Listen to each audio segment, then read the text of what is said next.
मैं सुमन स्वागत करती हूँ आप सभी का एक बार फिर से। तो हमारा जो टॉपिक है भारतीय कृषि, हमने कल जो है भारतीय कृषि पर चर्चा किया था। उसके जितने भी फसल थे रबी के और जो है खरीफ के और जायद की फसल पे भी हमने चर्चा कर ली थी डिटेल में। और हालांकि मैंने उसे जो है बहुत ही सरल भाषा में समझाने की कोशिश की है। अगर आपने वो वीडियो नहीं देखी है तो आप चैनल पर जाएं, विजिट करें, उसे देखें, आपको जरूर समझ में आएगा, मैं ये उम्मीद करती हूँ। तो आज का जो टॉपिक है हमारा फसल के प्रकार, फसल कितने प्रकार के होते हैं। ठीक, तो फसल जो है आपके लगभग आपके 4-5 प्रकार के होते हैं। तो इन 5 प्रकार में फसल कौन कौन से आते हैं। पहला फसल है आपका खाद्यान्न फसल। खाद्यान्न फसल किसे कहते हैं। खाद्यान्न फसल जो आपके खाद्यान्न होते हैं जैसे गेहूं, चावल, मक्का, बाजरा, ये सब क्या है, खाद्यान्न फसलें हैं। जो बच्चा गांव में रहता होगा, जिनके फैमिली में किसानी होती है, तो वो जानते हैं ये क्या है, ये खाद्यान्न फसलें किस में आती हैं। तो खाद्यान्न फसलें जो है गेहूं, चना, मक्का, बाजरा, ये सब क्या है, खाद्यान्न फसलों में आती हैं। फिर आपका है नगदी फसल। नगदी फसल तो उन्हीं बच्चों को पता होगा जिन बच्चों के आसपास जो है कपास, जूट, ये गन्ना और मूंगफली की खेती होती है। गन्ना मूंगफली की खेती तो आपकी जो है मैदानी इलाके में आपको मिल जाती है, जैसे हमारा यूपी हो गया, बिहार हो गया, इन सब जगह पे क्या है, गन्ना हमारा अच्छा पाया जाता है। सबसे ज्यादा अच्छा गन्ना आपका, सबसे ज्यादा गन्ना के उत्पादन उत्तर प्रदेश में होता है। तो यहाँ पे हमें ये तो यहाँ के बच्चों को पता होगा कि मूंगफली और गन्ने का जो है उत्पादन कैसे होता है, कब होता है, ठीक है। और ये जो है नगदी फसल होते हैं, इनका बहुत भारी मात्रा में व्यापार होता है। तो जो रह गया जूट और कपास। जूट कपास आपका हर जगह देखने को नहीं मिलेगा इंडिया में। जूट आपको लगभग तो हर जगह मिल जाएगा, थोड़ा बहुत तो मिल ही जाता है हर जगह पे। अगर आप अपने गांव में चले जाएं तो छोटे छोटे तालाबों में जो है इसके जूट के जो है लोग क्या करते हैं, वो भिगो कर इसका जो जिससे रस्सी बनाते हैं उसको भिगो कर क्या करते हैं, उसको पहले सड़ाते हैं तो उससे रस्सी बना जाती है। तो मुझे वो नाम नहीं पता है, बस हाँ नॉलेज से थोड़ी बहुत मैं बता रही हूँ। तो आप लोगों को पता होगा जिसके यहाँ होता है। तो ये जूट तो चलो ठीक है, नॉर्मल कहीं एक जो सबसे ज्यादा तो पश्चिम बंगाल में होता है, बट 1% 0% आपका मिल जाता है कहाँ पर, अगल बगल में भी, आसपास के इंडिया में हर स्टेट में देखने को मिल जाता है। कहाँ पर, मैदानी इलाकों में। पहाड़ी इलाकों में आपको जूट की खेती देखने को बिल्कुल नहीं मिलेगी, ना गन्ने की खेती देखने को मिलेगी, ठीक है। तो कपास जो है आपका पहाड़ी इलाकों में ज्यादा देखने को मिलता है। पहाड़ी इलाके जैसे आपका हो गया, आपका कपास सबसे ज्यादा कहाँ पाया जाता है, तो कपास खास करके पहाड़ी नहीं, आप कह सकते हैं काली मिट्टी में इसकी खेती होती है। जहां जहां पर काली मिट्टी ज्यादा पाया जाता है वहां पर क्या है, कपास की खेती होगी। जैसे गुजरात हो गया, महाराष्ट्र हो गया, और इन दोनों के आसपास के जो क्षेत्र हैं वहां पे जो है कपास की खेती देखने को मिलती है। तो हम ही जान गए कि कपास की खेती कहाँ पे मिलती है, काली मिट्टियों में कपास की खेती होती है। और गन्ना जो है आपका जलोढ़ मिट्टी में होता है। ये आपको समझ में आ गया। मूंगफली आपकी रेतीली मिट्टी में होती है, ठीक है। जैसे राजस्थान हो गया, राजस्थान में सबसे भारी मात्रा में आपको मूंगफली मिलेगी। आसपास हमारे जो है स्टेट जो है वहां पे नहीं जितना राजस्थान में मिलती है मूंगफली, क्योंकि राजस्थान में मोटे अनाजों की खेती सबसे ज्यादा पाई जाती है, वहां पे मोटे अनाज ज्यादा पाए जाते हैं। तो ये आपके आ जाएंगे नगदी फसल में कपास, जूट, गन्ना और मूंगफली। फिर आपका आता है उद्दीपन फसलें। उद्दीपन फसलों में जैसे आपका हो जाएगा अफीम, तंबाकू, भांग, चरस, हीरोइन।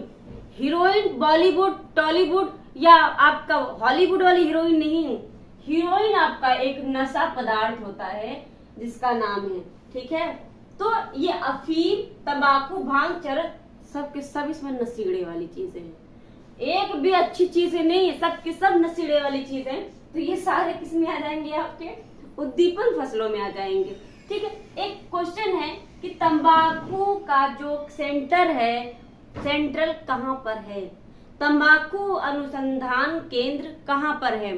तो तंबाकू अनुसंधान केंद्र आपका आंध्र प्रदेश में है। ठीक है, वहां पे जो है तंबाकू की खेती बहुत ही भारी मात्रा में होता है, वहीं पर इसका क्या है, सेंटर है। फिर आपका आता है दलहन की फसलें।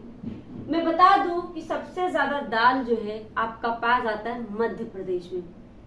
मध्य प्रदेश में यहाँ पे क्या है, सोयाबीन, अरहर, उड़द की दाल और मूंग। आप देख रहे हैं सोयाबीन भी एक सब्जी में यूज करते हैं, लेकिन ये तेल भी, इसका तेल भी बनता है और इसको दाल के रूप में भी यूज करते हैं लोग। अरहर आपका जो है और उड़द, ये आप दाल खाते ही होंगे। अरहर तो जानते ही है गांव में कैसे होता है ना, कि ऐसे तो लोग मिक्स वाला जो दाल है वो खाते रहते हैं, लेकिन अरहर के दाल का प्रयोग तब करते हैं जब कोई गेस्ट आता है।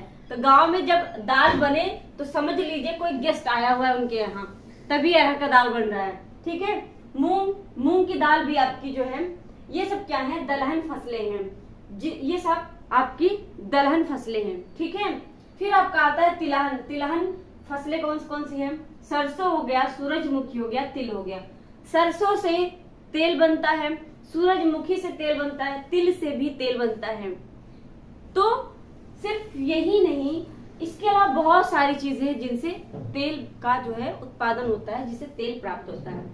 इतना हमें समझ में आ गया कि फसल के प्रकार हमने देख लिए। ठीक है, और फसल में हमने खाद्यान्न फसलें, नगदी फसल, उद्दीपन और दलहन फसलें देख ली। अब हम देखते हैं पहला कृषि विश्वविद्यालय कहाँ पर खोला गया और कब खोला गया। पहला कृषि विद्यालय आपका 17 नवंबर 1960 को खोला गया। 17 नवंबर 1960 में आपका पहला कृषि विश्वविद्यालय खोला गया आपके। उसके बाद आपका है किसान क्रेडिट कार्ड स्कीम, या इसे हम योजना कहते हैं। तो इस किसान जो है क्रेडिट कार्ड स्कीम कब आया? तो किसान क्रेडिट कार्ड स्कीम आपका 1 अगस्त 1998 में इसकी जो है शुरुआत हुई थी। ये 1 अगस्त 1998 में आया। ठीक है, किसान क्रेडिट कार्ड में जो है ये किसानों के लिए आया था ये योजना। इतना समझ में आ गया। उसके बाद हम देखते हैं पर अगला है लास्ट आपका पंतनगर यूनिवर्सिटी कहाँ पर है। पंतनगर यूनिवर्सिटी ये किस लिए है?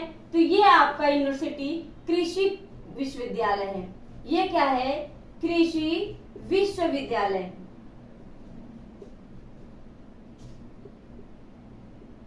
ये आपका कृषि विश्वविद्यालय है, इसलिए यहाँ पर मैंने इसको लिखा हुआ है, क्योंकि पंतनगर यूनिवर्सिटी जब भी पूछेगा कि कहाँ पर है और ये कैसा विश्वविद्यालय है, तो आपका आंसर यही होना चाहिए कि पंतनगर यूनिवर्सिटी जो विश्वविद्यालय है एक कृषि विश्वविद्यालय है, और ये आपका कहाँ पर है? उत्तराखंड में है। उत्तराखंड में। तो फसल के प्रकार जो है खत्म हो गए, और इसके सेंटर भी हमने पढ़ लिए कि फसल के सेंटर कहाँ पे हैं। ठीक है, किसान के लिए जो योजना लाई गई थी हमने वो भी देख ली। तो आपका जो है फसल जो है आज पूरा का पूरा कंप्लीट हो गया है। अब मैं यही कहूंगी 100% जो है कोई नहीं कह सकता कि क्वेश्चन जो है आएगा ही आएगा, लेकिन हम ये बिल्कुल जानते हैं कि एक ना एक क्वेश्चन जरूर बनता है किसी भी टॉपिक से। किसी भी टॉपिक से एक क्वेश्चन जरूर बनता है, और जो क्वेश्चन बनने वाले थे मैं वहां उस पर बात की हूँ। इसके अलावा मैंने ज्यादा डिटेल में पढ़ने की कोशिश नहीं किया है हम लोगों ने, क्योंकि डिटेल में पढ़ने का कोई मतलब नहीं है। आप सीटेट और यूपीटेट के लिए एस्टेट के लिए तैयारी कर रहे हैं, तो इसमें आपको ज्यादा यूपीएससी लेवल पे पढ़ने की जरूरत नहीं है। तो जो इम्पोर्टेंट थे क्वेश्चन जिससे बनने वाले थे हमने उन पे बात कर ली। ठीक है, और जो है फसल आपका कंप्लीट हो गया।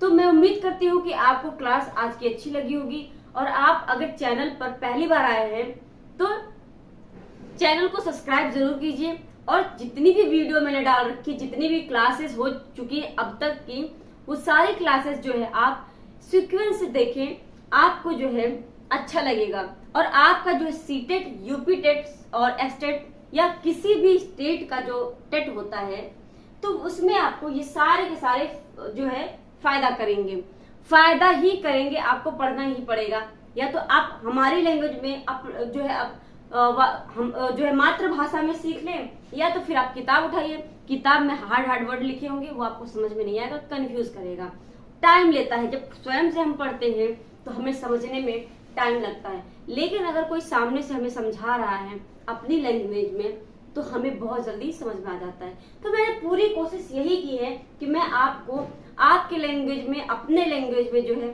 समझाने की कोशिश करूं, और आपको मैं जो है यही कहूंगी कि आप सारी वीडियोस देखें, चैनल को सब्सक्राइब करें, ताकि जितनी भी वीडियोस जो है क्लासेस आए तो आप तक जो है नोटिफिकेशन जाए, और आप अपने ज्योग्राफी की क्लास को जो है आपका जो ज्योग्राफी है वो सारे टॉपिक से आप बिल्कुल कॉन्सेप्ट आपका क्लियर हो जाए और आप अच्छा कर सके। तो आज के लिए बस इतना ही, धन्यवाद।